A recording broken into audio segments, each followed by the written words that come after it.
А что вам известно о грузинской валюте, о лари? И Паша спрашивает, есть ли смысл ехать в Грузию с рублем? И как обстоят дела с обменом рублей на лари в Тбилиси и Батуми? Непонятно российских рублей и белорусских, ну представим, что российских, это разницы нет. Мадлоба. Лари, друзья мои, это грузинская валюта, национальная валюта, и системное обозначение ее выглядит вот так, да?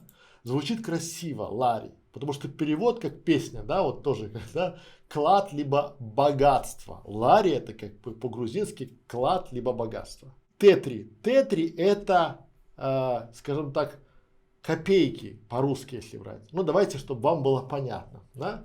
Вот здесь Элита правильно говорит, что есть 1 лари это 100 тетри. 1 лари это вот такая копейка, да, то есть не копейка, как вот рубль, да, у нас там, или там 10 рублей, там, да, то есть это металлическая. Лари есть там металлические 1 и 2. 5 лари, это там есть уже там тетри, ну 1, 2, по-моему, тетри уже вывели из обихода, там есть там, не знаю, пятерочки видел, десяточки видел, вот такие копейки, да, это там, допустим, 20 копеек, это вот так вот, 20 копеек, и это она чуть больше, чем вот 1 лари, чуть меньше. Давайте я вам покажу, допустим, да, вот есть 1 тетри, и 2 тетри я уже не видел, может их убрали, да, но есть как бы там мелкие. 1 лари это самый мелкий лари, потом есть 2 лари, а 5 лари уже выглядит вот так, это уже пятерочка, да, 5 лари.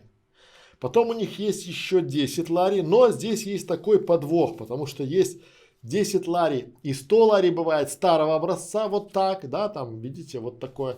И есть нового образца, вот такие лари, да, соответственно, это уже 10 лари, соответственно, это 5 лари, это 10 лари, десяточки такие, да? Потом есть 20 лари, это вот так, да, ну, условно, есть 50 лари, такая зеленая, и есть сотка, ну, это 100 лари, есть 200 лари, но я в банкомат не дал, а по банку поленился ходить. Обычно у меня такая наличность очень и очень редкость на руках, потому что обычно мы берем наличность, только ездим куда, если в горы, в путешествия там, да, либо платим аренду квартиры, аренду дома там, либо куда-то мы едем. Все остальное тут через карточки, друзья мои. И надо четко для себя понимать, что здесь Грузия обменники, что в Батуми, что в Тбилиси на каждом шагу. С обменом здесь вообще проблем нет. Курс меняется, ну, сейчас, да, сейчас 100 долларов, это 342 лари. Когда вы меняете свои деньги, попросите у человека, который в обменнике, да, вам либо в банке, чтобы вам на калькуляторе, либо где-то еще написали, сколько вы получите. То есть потом пришли и пересчитали, да, соответственно, взяли и ничего тяжелого нет. 100 долларов это 342 лари. То есть у вас должно быть 342 лари. 10 долларов 34 лари. Ну, понятно, там, да, и 20 эти какие вот тетри. Менять вообще все, что угодно меняют. И израильские деньги, и турецкие, и украинские гривны. Ну, не видел, чего не видел, не видел белорусских рублей. Не меняют, не знаю почему, может белорусы не едут сюда, и понятно почему. Деньги в основном, вот я слышал то, что как бы, что люди ходят с долларами на рынке, это ни о чем. В Грузии вполне себе хорошо ходит лари, вполне кругом его принимают, да, либо карточки, то есть либо у вас вот банальная карта Яндекс.Денег, тут отлично работает, везде можно рассчитываться ей и вполне себе хорошо работает.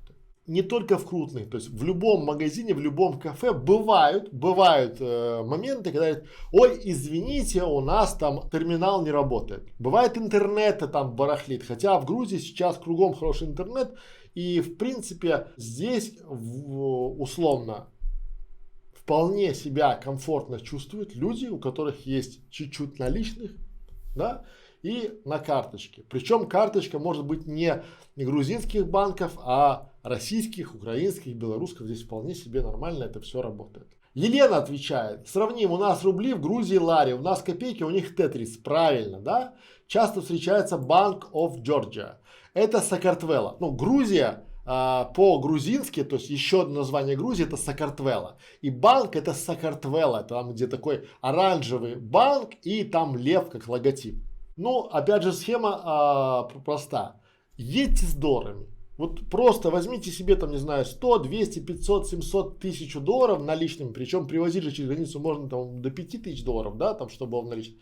Привезите, поменяйте здесь и вполне себе положите там, то есть многие, кто сюда приезжает на 3, там, на зимовку, они в принципе берут и меняют это все и открывают карточку в грузинском банке, что тоже удобно и можно носить. Евгений, грузинский лари – официальная валюта, национальная денежка страны с 1995 года.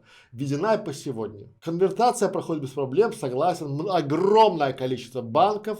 Каждый обменник выставляет свой курс.